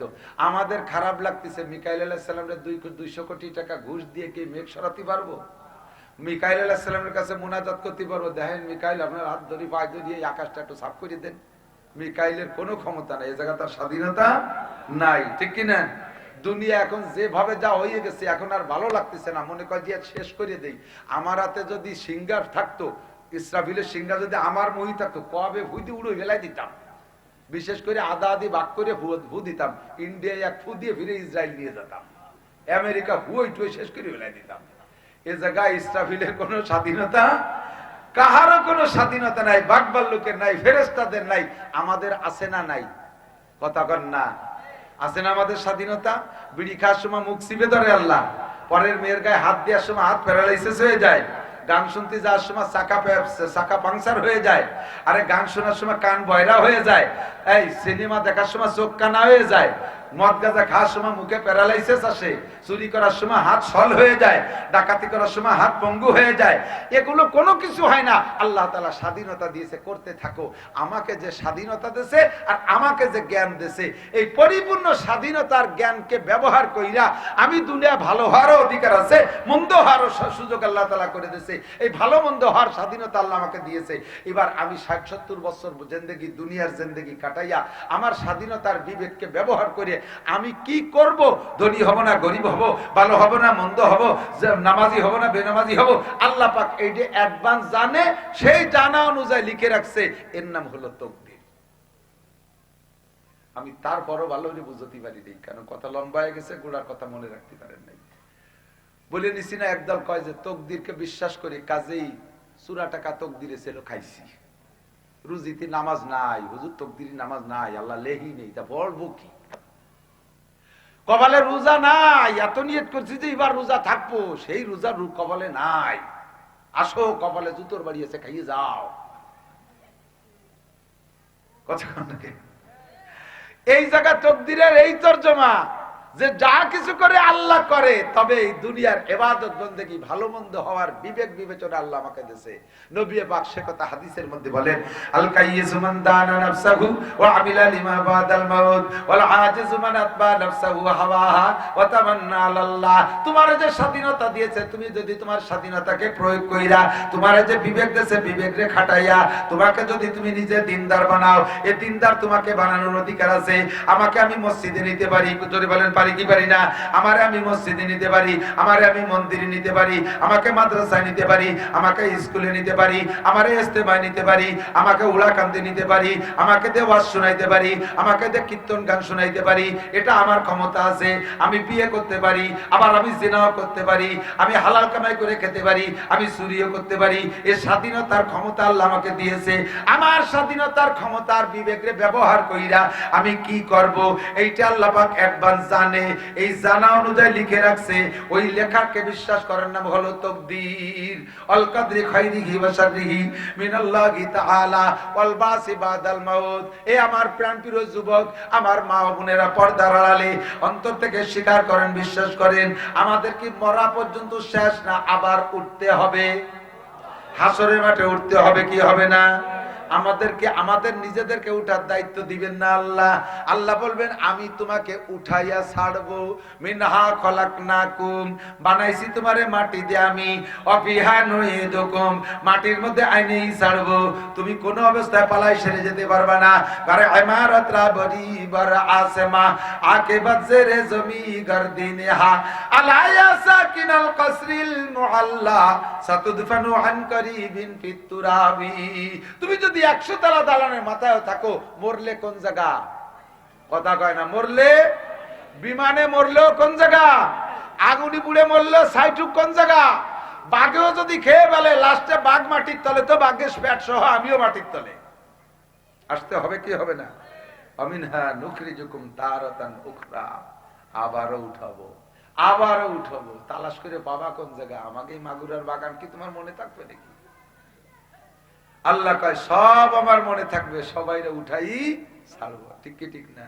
এ কথাকে বিশ্বাস করি। আপনারা পাক্কা ঈমান বলেন আলহামদুলিল্লাহ। ঈমানদার পাক্কা চায়, ইয়া রাসূলুল্লাহ, হে আল্লাহর নবী, আমার এই দাও, ওই দাও। সৌদি আরবের পুলিশরা বড় বড় অফিসার পুলিশের জায়গা, আরবিতে বড় অফিসার পুলিশকে কয় মুতাওয়া। এই অফিসার পুলিশ, সিপাহী পুলিশ আছে, ওরা সঙ্গে সঙ্গে বাহু ধরে ঘুরাই দেয়, ইস্তাকবিলিল কিবলা। ইয়া হাজ হাজা শিরিক। হাজী সাহেব, তুমি রাসূলের কাছে মুনাজাত করতেছো, এটা শিরিক। ইস্তাকবিলিল কিবলা, কিবলার দিকে ফেরো। ওয়াইজা সালতুম ফাসআলুল্লাহ, চাইতে হলে আল্লাহর কাছে চাও। লিমা তাসালিন্দা মুহাম্মদ, মুহাম্মাদের কাছে চাও কেন? হুয়া ইনসান, সে তো একটা মানুষ। লা শাইফিয়া দিহি, তারাতে কিছু নেই। কুল্লু শাইইন বিয়াদিল্লাহ, সবকিছু আল্লাহর হাতে। মুহাম্মাদের কাছে যদি কিছু থাকতো, সম্পদের অধিকার ক্ষমতা থাকতো, তাহলে তার ঘরে 1 মাস চুলো জ্বলে নাই, না খেয়ে কষ্ট করছে। তার নাতি হাসান হুসাইন পেটে পাথর বেঁধে রয়েছে, তার মেয়ে ফাতেমা ঘরে না খাওয়া, রাসূল নিজেও পেটে পাথর বেঁধে কাইতে রয়েছে। তাহলে নবীর কাছে চাও কেন? তার কাছে কি আছে? নবীর কাছে যদি ক্ষমতাই থাকবে, তাহলে তার দাঁত ভাঙলো কে? তার মাথা ভাঙলো কে? তাই বলারা মারলো কে? নবীর কোনো ক্ষমতা নাই। ক্ষমতা সরকার। নবী বড় সম্মানী, নবী আল্লাহর সৃষ্টির শ্রেষ্ঠ। তার দোহাই দিয়ে, তার ওসিলা দিয়ে আল্লাহর কাছে বলতে পারো। এর জন্য কিবলা মুখিয়ে দোয়া করবা, বলতে পারো, আল্লাহ তোমার রসুলের দেশে আসছি, তোমার দেশে আসছি, তোমার রসুলের তুবা এলে আমার দোয়াটা কবুল করো। তুমি এ কথা বলতে পারো, হে নবী আমারে এই দাও, হে নবী আমাকে ওই দাও। এগুলো বললে শিরিক হয়ে যাবে। কোন পীরের কাছে যে চাওয়া যাবে না, পীরের মাজারে সিজদা দেওয়া যাবে না, কোন গাছের গোড়ায় মান্যত করা যাবে না, দুধ পানি দেওয়া যাবে না গাছের গোড়ায়। এটা হিন্দুদের স্বভাব। কার স্বভাব? মুসলমান বড় বড় মান্দার গাছ, বট গাছ, এর গোড়ায় দুধ পানি দেয়। আমি গেছি, সিডার হয়েছিল না একবার আমাকে ওদিকে, গোপালগঞ্জ 7 সালে, মনে আছে নাকি? দক্ষিণবঙ্গে সিডার হয়েছিল, আপনাদের এদিকে মানে আজ কিছু আসছিল হালকা। সিডারের আগে গেছি আমি বরিশাল মাহফিলে, যার সময় রাস্তার পাশে দেখি বিশাল বিশাল গাছ, বড় বট গাছ, একটা ধুমসা বট গাছ, ওর ভাষা লাল হয়ে গেছে সিন্দুর মাহাতি মাহাতি, আর ফুল তো স্তূপ করা রয়েছে। আল্লাহ, হিন্দুরা ওই জায়গা পূজা পাঠ করতেছে। তা আমি কইলাম এক হিন্দুরে ডেকে, যে দাদা, এই বট গাছটাই এত শ্রদ্ধা করতেছ, সেবা দিচ্ছ, এর গায়ে এর গোড়ায় তেল পানি ডালতেছ কে? তা বলতেছে এটা একটা দেবতা, একটা দেবতা। এর যদি পূজা পাঠ করি তাহলে আমাদের আপদ বিপদে এরা রক্ষা করে, এটা বহুত বড় একটা শক্তি। পরের বছর গেছি, যাই দেখি সিডারে সেই বট গাছে উল্টো হয়ে তার ভাষা উপর দি। আমি কইলাম বুঝা এদিকে ছুটে যা, যে বট গাছ নিজের ভাষা ঠেয়াতে পারে না সে তোর ভাষা ঠেয়াবে কি? কথা কন না কেন? বট গাছ নিজের পাশা রক্ষা করতে পারে না, তা তোমার পাশা রক্ষা করবে কি কইরা? কাজেই এদের গোড়ায় পানি ঢেলে কোনো লাভ, কথা বলেন আছে? কোন পিসাব মারার পরে কিচ্ছু করতে পারে না, বরং সে বড় বড় অসহায় পিসাবের ওখানে ড্যাগেরটা পাইতে কালেকশন করে, ও জায়গা গরু দেয়, ও জায়গা মান্যত করে, 5 পয়সার লাভ নাই, শিরিক। পীরের কোনো ক্ষমতা নাই, সর্বময় ক্ষমতার মালিক কে? সন্তান কে দেবে? দোকান কে দেবে? ছেলে মেয়ে কে দেবে? যা কিছু দেবে আল্লাহ পাক রব্বুল আলামিন দেবে, ঠিক কিনা? লা তুশরিক বিল্লাহ, শিরিক করবেন না। সর্বাবস্থায় শিরিক থেকে ঈমানকে পরিচ্ছন্ন রাখেন আল্লাহ পাক। এই মাঝে মাঝে একটু টুকিটাকি শিরিক হয়, যেহেতু মোহাম্মদপুর বাজারের কাছে, তো বাজার কাছে না, ব্যবসায়ী বাইরে আছেন, মনে রাখবেন, ব্যবসায়ীর একটা শিরিক করে, খুব কঠিন একটা শিরিক করে। সকালবেলা দোকান খুলে কিনা বেচা হওয়ার আগে বাকিও বেচবে না, আর হইরে ভিক্ষে দেবে না। কেন? সকালে যদি টাকা হাতে আসার আগে যদি দোকান থেকে টাকা দেয়া শুরু হয়, দিন যায়, দিতে দিতে আসে না। এই জন্য ভিক্ষা চাইলে কয় বাবা মাফ চাই, বনি করি নাই। কি কয়? বাবা মাফ চাই, বনি করি নাই। কয় কি কয় না? এর ভিতরে ভিতরে শিরিক রয়েছে। নামাজ পড়িয়েছেন মসজিদ থেকে, দোকান খুলছেন, ক্যাশ ব্যাগ ভরা টাকা, ঘর ভরা মাল, ফকিরে 5 টাকা দিলে খুশি হয়ে দোয়া করতে করতে চলে যাবে, দিন ভরে বেশি বাহার দেবেন। সে জায়গা কয় বাবা মাফ চাই, বনি করি নাই। ফকির দোয়া, সেরো আড় ভাঙ্গা দোয়া একটা দিয়ে দেয়, দিছি তোরে মাফ করে, তুই যেন দিনের মধ্যে বনি করতে না পারিস। তোর তো মাফ চাইছি, দিলাম, মাফ করে যা, তুই যেন দিনের মধ্যে বনি করতে না পারিস। দোকান ভরা মাল, অত্যাধুনিক মাল, এই দোকানেতে দেখে দেখে দামদার ঠিক করে পাশের দোকানেতে কিনে নিয়ে যায়। কিনা বেচা সারা দিন নাই, আজও নাই, কাইলও নাই, সপ্তাহ ভরি নাই, মাস ভরি নাই। হুজুরির কাছে চলে গেছে, খাজা বাবা এখন পরোয়ানা লিখে দেন, দোকানে কিনা বেচা নেই। আল্লাহ কায় খাজা বাবার পরোয়ানা নয়, বাবারে গলায় দড়িতে ঝুলোই তুমিও কামাবে না দোকানে নিয়ে। কারণ ও জায়গা ফকিরির দোয়া কবুল হয়ে গেছে। কার দোয়া কবুল হয়েছে? ফকিরির দোয়া কবুল হয়েছে। রাতের বেলা ঘর থেকে টাকা দেয়া যায় না কেউ রে মিয়া, যদি ডাক্তারে দেয়া লাগে, যদি রোগে আটকা, রোগের কাছে ধরা পড়ো, ডাক্তার বিনি পয়সায় ওষুধ দেবে না, সে সময় দাও কিভাবে টাকা? ডাক্তারের রাত নাই দিন নাই, সব সময় দিতে পারো। অন্য মানুষের কর্জ দেওয়ার সময় বা লেনদেন করার সময় সে না, রাত্রে দেওয়া যাবে না, ঘরেতে লক্ষ্মী বেজার হয়। তাও কিটা বেজার হয়? লক্ষ্মী বেজার হয়। মুসলমান আজ লক্ষ্মী পূজা করে। এই রাতের বেলা ঘর ঝাড়ু দিয়ে বাইরে ময়লা ফেলাইস না, লক্ষ্মী বেজার হয়। জুতো পরে মাথায় উঠিস না, লক্ষ্মী বেজার হয়। বিলিও জুতি চাউলির কলসে হাত দিস না, লক্ষ্মী বেজার হয়। সব জায়গায় লক্ষ্মী বেজার হয়। এ লক্ষ্মী কি মুসলমানকে না হিন্দুকে? লক্ষ্মী পূজা কারা করে? মুসলমান আজও লক্ষ্মী পূজা করতেছে। শিরিক, শিরিক 1 নম্বর শিরিক। লা তুশরিক বিল্লাহ, আল্লাহর সাথে শিরিক করবে না, ঠিক আছে না? ওয়া আমিলুস সালিহাত, ক্ষতির হাত থেকে বাঁচবে 2 নম্বর কারা? ওয়া আমিলুস সালিহাত, যারা নেক আমল করে, যারা নেক আমল করে। এবার নেক আমলের ক্লাসিফিকেশন কইতে গেলে 30 পারা কোরআন শরীফ কোয়া লাগবে, 30 পারা কোরআন শরীফ নবীর সব হাদিস বলা লাগবে। ওয়া আমিলুস সালিহাত, এদিক তাকান, দুইটা কথা কইছে, ছোট্ট দুইটা, শিক্ষিত জনতা আমার দিক তাকান, দুইটা কথা কইছে মোটে, একটা হলো ঈমান আর একটা হলো নেক আমল। কথা দুইটা, কিন্তু এর ভিতরে যে এত প্রশস্ততা তা জানি না। যারা লেখাপড়া জানেন তারা সাক্ষী দেন। প্রশ্ন পরীক্ষা দিয়েছেন না আপনারা? মনে আছে নাকি? এখনো নেন বা দেন, মাস্টারও থাকতে পারেন। পরীক্ষার প্রশ্নপত্রে প্রশ্নের বডি যদি, প্রশ্নের সাইজ যদি ছোট হয়, দেখবেন উত্তর অ্যান্সার বড় হয়ে গেছে। প্রশ্ন যদি ছোট হয় অ্যান্সার বড় হয়, আর প্রশ্ন যদি বড় হয় অ্যান্সার ছোট হয়। খেয়াল করছেন নাকি? যেমন আমি বলি প্রশ্নটা, এই যে প্রশ্নপত্র, ছোট্ট একটা প্রশ্ন, ছোট্ট একটা প্রশ্ন, এই ছোট 1 লাইনের মধ্যে একটা প্রশ্ন করছে, কি লেখছে জানেন? এদিক দেখেন, ছোট্ট প্রশ্ন, কয় পুরো বইতে যাহা কিছু আছে সব লিখিয়া দাও। পুরো বইতে যা আছে সব লিখে দাও। প্রশ্ন ছোট, লিখতে 6 মাস লেগে যাবে না? প্রশ্ন ছোট, আনসার পুরো বই। আর প্রশ্ন বড়, বইটা পুরো উঠাই দিয়ে নিচে লিখে দিছে এই বই সত্য না মিথ্যা। সত্য হলে সত্য এক কথায়, মিথ্যা হলে মিথ্যা এক কথায়, উত্তর শেষ। প্রশ্ন যদি বড় হয় উত্তর ছোট হয়, প্রশ্ন যদি ছোট হয় উত্তর বড় হয়। আল্লাহ ছোট্ট দিনে প্রশ্ন করছে ইল্লাল্লাযিনা আমানু। ঈমানকে বলতে গেলে আমি মাসের পর মাস বলতে পারবো, ঈমান এত ব্যাপক। আর আমলে সালেহ বলতে কি? ব্যক্তি জীবন, পারিবারিক জীবন, সামাজিক জীবন, অর্থনৈতিক জীবন, রাজনৈতিক জীবন, আন্তর্জাতিক জীবন, সারা জগৎ জুড়ে সব জায়গায় মুসলমানের আমল। হিন্দু ভাইরা আমল করে, অন্যান্য ধর্ম যারা পালন করে দেখবেন তাদের ধর্মীয় আমল হাতে গোনা কয়েকটা। এই হিন্দু ভাইরা আমল করে, আমি দেখি আমাদের বাড়ির কাছে হিন্দু আছে, সকালবেলা ঘুমেতে উঠে গরুর সনা নিয়ে ওর মধ্যে গোবর চটকাইয়া সব বাড়ি ভরে ছিটাই দেয়, জায়গাটা পবিত্র হয়ে গেল। গরুর গোবর আর সেনা এ বলে পবিত্রতা ব্যবস্থা। এরপরে তুলসী গাছের গুড়ায় উপরে কাটিক চড়াই দিল, তার উপরে কাটিক পানি মেরে দিল, হয়ে গেল এলাকায় সকালে ইবাদত শেষ। ঘুমেতে উঠা আগুনে কপালে নিয়ে, মোমবাতিরে কপালে নিয়ে এরকম একটা সেবা দেয়, হয়ে গেল সকালে ইবাদত শেষ। সন্ধ্যার সময় যাইয়া একটু উলুধ্বনি দেবে মহিলারা, আর সম্ভ্রান্ত হিন্দুরা কিয়ামতের সিগন্যাল দেয়, সিংহে নিয়ে ফু দেয়। কথা কন, আর 12 মাসে 13 পূজা, হয়ে গেল না ইবাদত? আমাদের ইবাদত কি এতটুকুর মধ্যে সীমাবদ্ধ? 5 ওয়াক্ত নামাজে শেষ, রোজায় শেষ, হজে শেষ, জাকাতে শেষ, কুরবানিতে শেষ, এই পর্যন্ত আমাদের ইবাদত শেষ না। আমাদের জন্ম থেকে মরণ পর্যন্ত ইবাদত, সব জায়গায় ইবাদত। আমি এক হিন্দুরে কইলাম, এই হিন্দু এদিক তাকা, আমরা তো ভাত খাওয়ার সময় কই বিসমিল্লাহি ওয়ালা বারাকাতিল্লাহ, মাঝে মাঝে পানি খাই, তা পানি পান করার সময় কই সাকাহুম রাব্বুহুম শারাবান তাহুরা, লবণটা জিহ্বায় দেওয়ার সময় কই হানি আম্মারিআ, মাঝে মাঝে খানার মধ্যে কই লাকাল হামদু ওয়া লাকাশ শুকর, খানা শেষ হয়ে গেলে কই আলহামদুলিল্লাহিল্লাযী আতামানা ওয়া সাকানা ওয়া জাআলানা মিনাল মুসলিমিন। আমরা যখন বাথরুমে ঢুকি বাইরে থেকে পড়ি বিসমিল্লাহ আল্লাহুম্মা ইন্নী আউযু বিকা মিনাল খুবুসি ওয়াল খাবায়েস, বাথরুমেতে বের হয়ে এসে পড়ি গুফরানাকা আলহামদুলিল্লাহিল্লাযী আযহাবা আন্নিল আযাব ওয়া আফানি। আমরা মসজিদে ঢুকবো সে সময় কই আল্লাহুম্মা তাআলা ওয়া রাহমাতিক, মসজিদ থেকে বের হই কই আল্লাহ কি কই আল্লাহুম্মা ইন্নী আসআলুকা মিন ফাদলিক, নাকি? আমরা এই দোয়া পড়ি ঘুমের সময় আল্লাহুম্মা বিসমিকা আমুতু ওয়া আহইয়া, ঘুমেতে উঠে কই আলহামদুলিল্লাহিল্লাযী আহইয়ানা বাদা মা আমাতানা ওয়া ইলাইহিন নুশুর। একটা নতুন জামা গায়ে দেই তাও আমরা পড়ি আলহামদুলিল্লাহিল্লাযী কাসানি মা ওয়ারিয়া বিহি সাওয়াতি ওয়া তাজাম্মালু ফি হায়াতি।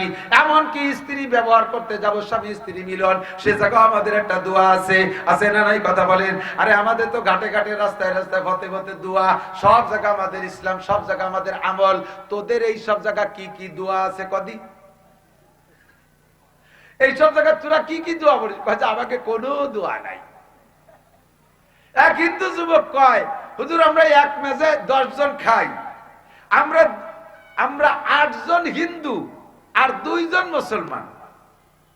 তো যেহেতু 2 জন মুসলমান, এই জন্য আমাদের সব খানা দানা ওই মুসলমান 2 জনের জিম্মায় দেয়, কারণ আমরা হিন্দুদের পাকনা পাকির ব্যাপারে ওদের সন্দেহ থাকতে পারে, এই জন্য আমাদের রান্না ওরা না খেতে পারে, তাই ওদের মাধ্যমে সবকিছু করি। আমরা 10 জনে 10 পোয়া চাউল ভাত রান্না করি। 10 পোয়া, ভুল বলছি, 8 জন মুসলমান 2 জন হিন্দু, 10 পোয়া চাউলের ভাত রান্না করি। ওরা 8 জন মুসলমানের সর্বোচ্চ 1 কেজি চালের ভাত খায়, আর আমরা 2 জনে 1.5 কেজি মেরি দিই। এই কয়েক বছর ধরে এইভাবে খাইয়ে এসতেছি, বুঝিনি যে একই সাইজের মানুষ, কাজও একরকম করি, পেটও একটু, আমাকে 2 জনের পেটে 1.5 কেজি যায় কোন জায়গা, আর ওরা 8 জনে খায় 1 কেজি। ঘটনা কি? পরে খবর পাইলাম, বুঝতে পারলাম যে মুসলমান ইন্নাল মুমিনা ইয়াকুলু ফি মিয়ান ওয়াহিদা, মুসলমান এক নাড়িতে খায়, ওয়াল কাফির ইয়াকুলু ফি সাবাতি আমাহা, আর কাফেররা 7 নাড়িতে খায়, মুসলমান এক নাড়িতে খায়, বিসমিল্লাহ কয়ে খায় বিদায়, আল্লাহ তাআলা বরকত দেয়, তাই তাদের 1 কেজিতে 8 জনের হয়ে যায়, আর আমরা বিসমিল্লাহ কয়ে আলহামদুলিল্লাহ নাই, এই জন্য 2 জনে আমরা 1.5 কেজি মেরে দেই। আমাদের সব জায়গা আমল আছে, কথা কোন আছে না নাই? এ দোস্ত, নতুন কাপড়টা পরবেন, পরেই পড়বেন আলহামদুলিল্লাহিল্লাযী কাসানি মা ওয়ারিয়া বিহি সাওয়াতি ওয়া তাজাম্মালু ফি হায়াতি। আমার এই পোশাক পরাইছে কে? পোশাকের দ্বারা আমার জীবন যৌবনের সৌন্দর্য তৈরি করে কে? আর নাসু বিল লিবাস। ল্যাংটা একটা মানুষের কোনো সৌন্দর্য নাই, আছে নাকি? এর মধ্যে একটা মানুষের ল্যাংটা হয়ে দাঁড়াইতন তো কিডা উদ্দিক চায়, পুলা বানলি তো চাবেই না, বড় মানুষ হলে তো এক নজর দেখবে, দেখে সাথে সাথে লজ্জাতে ফিরে চোখ ফিরে আর এর কি দেহে ল্যাংটা মানুষ, এক জায়গা উঁচু এক জায়গা নিচে, বিয়া কুড়া এটা ট্যাংরা, এর কি দেহে? যখন মানুষটারে সুন্দর করে পোষাবেন তখন হ্যান্ডসাম, থ্যাংক ইউ, চমৎকার। দারুণ দেখা যাচ্ছে। তাহলে এই পোশাকের দ্বারা মানুষের জীবনের সৌন্দর্য ঘটে। এই জন্য প্রশংসা, পোশাকের পরে প্রশংসা পাবে কে? ইল্লাল্লাযীনা আমানু ওয়া আমিলুস সালিহাত। আর গোড়ার থেকে চলে যাই দোস্ত, আমার দিক তাকান। নেক আমলের ভিতরে অন্যতম শ্রেষ্ঠ নেক আমল হলো খামসু সালাওয়াতিন ইফতারাদাহুন্নাল্লাহ। 1 নম্বরে 5 ওয়াক্ত নামাজ, 1 নম্বরে নেক আমল। কতক্ষণ? নামাজের চাইতে বড় আমল নাই। আজকে আমরা এখানে একটু অঙ্গীকারবদ্ধ হই, আমার দিকে তাকান। আল্লাহ পাক যত ইবাদত রাখছে, সমস্ত ইবাদতের প্রতিদান রাখছে আখিরাতের জন্য। তবে প্রত্যেকটা ইবাদতের প্রতিদান আল্লাহ দুনিয়াও কিছু রাখছে। 5 ওয়াক্ত নামাজ পড়লে 4টি পুরস্কার, মরার পরে একটা পুরস্কার দুনিয়ায়। সমস্ত নামাজি ব্যক্তিকে আল্লাহ রুজির অভাব দূর করে দেয়। আমরা 1 নম্বর নেক আমলের একটু প্রতিজ্ঞা করি, নামাজ পড়বই। একটু কন্যা ইনশাআল্লাহ পরে কইেন। ইনশাআল্লাহর ভক্ত বাড়ি ভক্ত। ইনশাআল্লাহ যে কয়জন কয় সেই কয়জন ইনশাআল্লাহ পড়িবে না। ইনশাআল্লাহ টাইম আছে, পরে বলবো ইনশাআল্লাহ। নামাজের সাথে ইনশাআল্লাহ নাই। বলে নামাজ ফরজ, নামাজ পড়বই। পড়বে না বিদায় কইয়ে লাভ কি? খালি খালি চুপ করে রয়েছে। ক্ষতির হাত থেকে যদি বাঁচতে চান তাহলে নামাজের বিকল্প নেই। মান হাফাযা আলাস সালাওয়াত, যে ব্যক্তি 5 ওয়াক্ত নামাজ পড়ে, আকরামাহুল্লাহু বিখামসি খিসাল। নবী কয় 5টা পুরস্কার। 1 নম্বরে ইরফানু যিকুল আইশ, নামাজের রুজির অভাব থাকে না। 2 নম্বরে আযাবুল কবর থাকে না। 3 নম্বরে ইউতিহিল্লাহু কিতাবাহু বিয়ামিনিহি, হাসরের মাঠে ডান হাতে আমলনামা পেয়ে যাবে। 4 নম্বরে আমরু আলাস সিরাত কাল বারক, বিদ্যুৎ গতিতে চোখ বন্ধ করে একে দৌড়ে পুল সিরাত পার হয়ে চলে যাবেন। 5 নম্বরে ইয়াদখুলুল জান্নাতা বিগাইরি হিসাব, বিনা হিসাবে জান্নাতে চলে যাবেন। এত বড় পুরস্কার নামাজের বিনিময়ে। কিসের? পড়বো, বলেন নামাজ পড়বই। এ যুবক, খেলাধুলা করবা, বিকেলে এই মাঠে খেলবা। আজান হওয়ার সাথে সাথে আসরে আজান, এই ব্যাট থাকলো, কুটো থাকলো, বটি থাকলো, থাক, আগে নামাজ পড়েছি, যাও নামাজটা পড়িস, আবার খেলো। মাগরিবের 20 মিনিট আগে ছেড়ে দাও খেলা, ঘড়ি দেখা ওযু বানায় মসজিদে যাও, নামাজটা পড়ে নাও। মাগরিবের পরে আবার ইংরেজি বাংলা অঙ্ক পড়ো। পড়ার ভিতরে নিয়ত রাখো, আমি যদি অফিসার হইতে পারি তাহলে ঘুষ মুক্ত পরিবেশ গড়বো। আমি যদি প্রশাসনিক দায়িত্ব পাই তাহলে আমার প্রশাসনে আমার অধীনে যা আছে সেটাকে ইসলামী আদর্শ ইনশাআল্লাহ বাস্তবায়ন করার চেষ্টা করব। আমি যদি ডাক্তার হই তাহলে জাতিকে সঠিক সেবা দেব। আমি এভাবে দুর্নীতি করে পয়সা খাবো না। আমি যদি কন্ট্রাক্টর হয়ে এই রাস্তাগুলোকে সুন্দর করে করব, আমি রাস্তার ভিতরে দুর্নীতি করব না। আমি যদি মেম্বার হই জাতির ওয়ার্ডের মালগুলো যথাযথ পৌঁছে দেব। চেয়ারম্যান হইলে সঠিক চেয়ারম্যানই করব। এমপি হলে সঠিক এমপিগিরি করব। আমি এসপি হলে সঠিক এসপি হব। আমি বিচারপতি হইলে, জজ হইলে সঠিক বিচার করব। এরকম পাক্কা প্রতিজ্ঞা করে তুমি জেনারেল পড়াশোনা করবা, তোমার সম্পূর্ণ লেখাপড়া নেকিতে পরিণত হয়ে যাবে। ইল্লাল্লাযীনা আমানু ওয়া আমিলুস সালিহাত, আমলে সলে, প্রত্যেকটা জায়গা আমলে সলে আছে। যে কাজটা করব ওই কাজটা হতে হবে আল্লাহর হুকুম আর নবীর তরিকায়। কথা বলেন ঠিক না? এই দিক তাকান, পায়জামার ভিতরে ডান পাটা আগে ঢুকাইছেন, বাম পা পরে ঢুকাই পড়ছেন, পড়াও হবে, ইবাদতও হবে। বাম পা আগে ঢুকাইয়া প্যান্টের ভিতরে, পরে ডান পা ঢুকাইয়া বেল্ট লাগাইছেন, পড়া হবে, ইবাদত হবে না। আমল হবে, পড়া হয়ে যাবে কিন্তু ইবাদত হবে না। দাড়ি রাখছেন, দাড়ি দাড়ি দাড়ি, এদিক তাকান, দাড়ি রাখছেন এটুক এটুক, মেসি সাইজ। ওই যে ফুটবলার মেসি আছে না, মেসির কিন্তু দাড়ি আছে। দাড়ি রাখা হয়েছে কিন্তু ইবাদত হই নেই, আমলে চলে হই নেই। দাড়ি রাখছেন এক মুঠ, তাহলে দাড়িও হলো, ইবাদত হলো। চুল কাটাইছেন, কার কাটিং? কিং জং উম, চেনেন নাকি আপনারা? চেনেন না? উত্তর কোরিয়ার প্রেসিডেন্টের কাটিং হলো কিং জং উন, হলো নাম। সেই রকম কুত্তো সুলা দিয়ে উপরে জুটি ধরে রেখে দিয়েছে, কারণ বোঝা বেরিয়ে বলা লাগতে পারে, গামছা নাই। কিং জং উম কাটিং। চুল কাটা হবে, ইবাদত হবে না। সাহাবীওয়ালা তরিকায় চুল কাটো, নবীওয়ালা তরিকায় চুল কাটাও, চুলও কাটা হবে, ইবাদত হবে। আরে জুতো পরো তুমি সুন্নতি তরিকায়, ডান পাটা আগে দিয়ে বাম পা পরে ঢুকাও, পরাও হবে, ইবাদত হবে। বাম পা আগে ঢুকায় ডান পা পরে ঢুকাও, পরা হবে, ইবাদত হবে না। মুজার মধ্যে ডান পা আগে ঢুকাও, বাম পা পরে ঢুকাও, পরাও হবে, ইবাদত হবে, নেক আমল হবে। বাম পা আগে ঢুকায় ডান পা পরে ঢুকাও মুজার মধ্যে, পরা হবে, নেক আমল হবে না। ডান হাত দিয়ে খানা খাও বিসমিল্লাহ সহকারে, খাওয়াও হবে, ইবাদত হবে। বিসমিল্লাহ ছাড়া খাও অথবা বাম হাত দিয়ে খাও, খাওয়া হবে, ইবাদত হবে না। দস্তারখান বিছে খানা খাও, খাওয়া হবে, ইবাদত হবে। চেয়ার টেবিলে বসে খানা খাও, খাওয়া হবে, ইবাদত হবে না। আল্লাহু আকবার। এমন করে যে কাজটা করব ওই কাজটা আমার ইবাদত বানাইতে হবে। ইল্লাল্লাযীনা আমানু ওয়া আমিলুস সালিহাত, ক্ষতির হাত থেকে বাঁচতে হলে ঈমান লাগবে, নেক আমল লাগবে। এরপরে আল্লাহ কয় ওয়া তাওয়াসাউ বিল হক, সর্বক্ষেত্রে সর্ব অবস্থায় আমি হককে সামনে নিয়ে লড়বো, হক কথা বলবো, হক কাজ করব, কোনো বাতিল কাজ করব। সমাজনীতি বলেন, রাজনীতি বলেন, অর্থনীতি বলেন, ব্যক্তিগত জীবন বলেন, যেখানে যাবেন হক নিয়ে লড়বো। আল্লাহ পাক বলেন তবে হক নিয়ে চললে সর্বকালে হকের শত্রু বেশি। কথা কয় না? হকের কি বেশি? আল হক্কু মুররুন, হক একটু তিতি হয়, একটু কড়ুয়া হয়, ভালো লাগে কম। হক কথা বললে এখনই আমাদের মাহফিল বন্ধ। হক কথা বললে বিশ্ব থেকে আমাকে সন্ত্রাস বলে অ্যারেস্ট করে নিয়ে যায়। হক কথা বললে সমাজে টিকা যায় না। হক কথা বললে চাকরি হয় না। আমার জানা আছে ভালো ভালো কয়েকজন অফিসার, অনেস্ট, একেবারে ফ্রেশ, একটাও টাকা ঘুষ খায় না। এই অফিসাররা যেই অফিসে চাকরি করে সেই অফিসের ঘুষখোররা বিভিন্ন প্রকারের আজে বাজে অপবাদ দিয়ে ওই অফিসারের খালি পোস্টিং করার চেষ্টা করে, কারণ ওইটা থাকলে আমরা গিলতি পাচ্ছি না। কতক্ষণ জুনিয়ররা কায়দা করে সিনিয়ররে পোস্টিং করায় দেয়, উনি হকের পথে থাকে। এই জন্য আসসালামু আলাইকুম, বয়ান করতেছি, পরে কথা বলবো।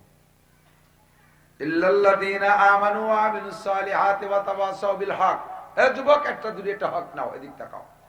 সামাজিক ভাবে আমাদের যে সমস্ত প্রোগ্রাম গুলো আছে, বিবাহ শাদী, আমার দিকে বিবাহ শাদী, তারপরে বৌবাত অলিমা, সামনে ঈদ আসবে, এই সমস্ত আনুষ্ঠানিক ইবাদতের ভিতরে কোন প্রকার না হক শরীয়ত বিরোধী কাজ হইতে দেব? একটু কথা বলেন, হইতে দেব? ঠিক আছে তো ইনশাআল্লাহ? আমরা গান বাজনা, বক্স, ডেক্স, মাইক এগুলো হতে দেব না। নারীদের অবাধ বিচরণ বন্ধ করব।